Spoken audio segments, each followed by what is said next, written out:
Welcome back. I've had the Knafs Lander in my pocket, even though the title says 30 days, closer to 45 days. And here's a few things I've discovered. First and foremost, this sub $60 knife has quickly become one of my favorite tools to carry. It's actually more so just because it's smart, well designed, and simple and basic at that.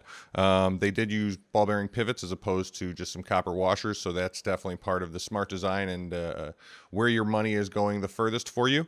That being said, it does only have D2 steel, and I say only with that inflection because it's not that D2 steel is actually all that bad, but it's also not the most fancy blade steel you could get nowadays on a knife.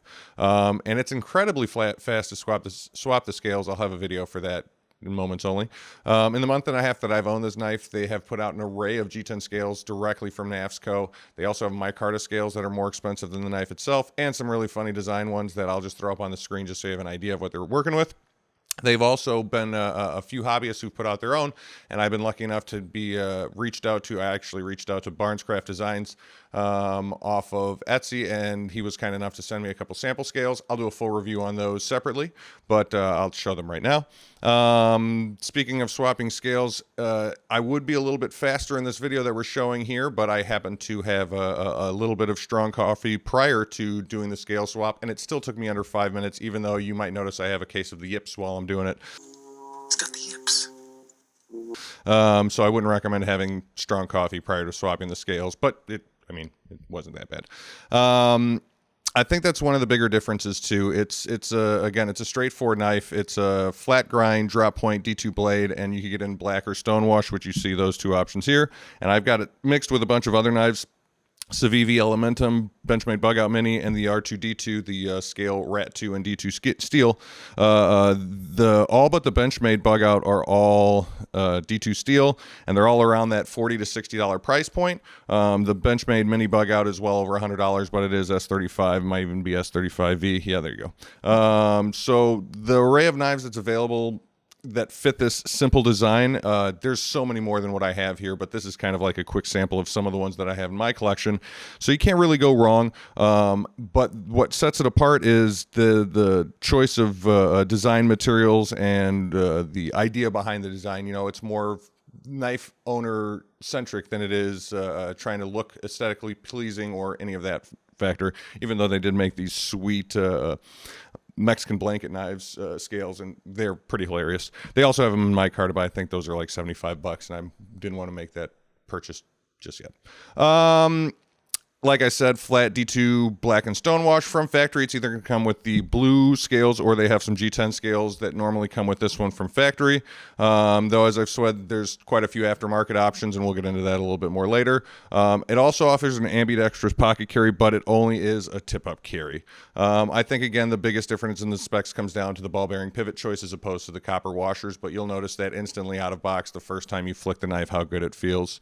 Overall length is 6.4 inches, with at 2 3/4 of that being the blade itself, and the other 3.65 inches being made up by the handle.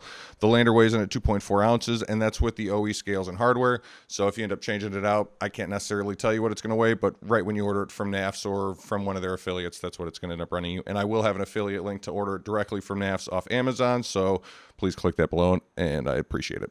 Cons, and I don't necessarily want to call them cons, but as you could see, the similarities between it and like a Rat 2D2 are very, very straightforward. Civivi Elementum, there's a lot of similarities too. I don't necessarily think these are bad things, but I just want to say then, and Ben Peterson and Zach did a video on Zach and the Wild channel, and they talked about how all these knives kind of look the same.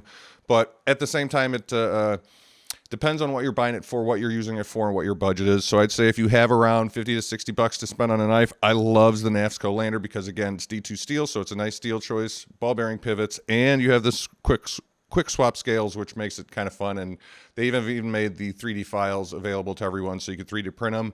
If you got yourself some type of access to a CNC machine, you could mill them out yourself. Options are endless. I'm actually trying to see if a friend of mine can't put some together for me and get them custom powder coated, but we'll hopefully be able to debut those later.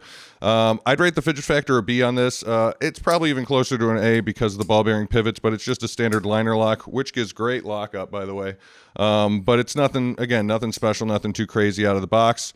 Ergonomics are solid. I have relatively large hands, and I could fit the knife in my hand rather easily, so that's another good factor for why you may end up wanting to pick it up. Even if you have smaller hands, I think they'd fit very well with inside of the scales.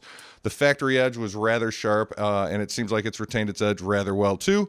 There is very minimal, if any. I don't think there's any blade play, and the blade centering from factory has been phenomenal. Again, this is the one I've been carrying in my pocket for about a month and a half. I just switched it up to the one with the Mexican blanket scales on it because I think it's hilarious, but I've only been carrying this one for a couple of days. The pocket clip on it is also nice and very well put together. It goes into your pocket very easily, comes out of your pocket very easily. You don't have to think about it very much. I could literally operate this with one hand, and I have no problems putting it in my pocket, getting out of my pocket, and opening it and closing it without even having to look at it. The fright factor on it's kind of average.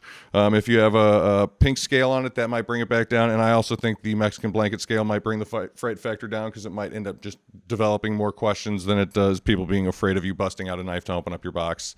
If you have $60 or roughly less and you're looking to buy a brand new knife, can't go wrong with the Knafs Colander.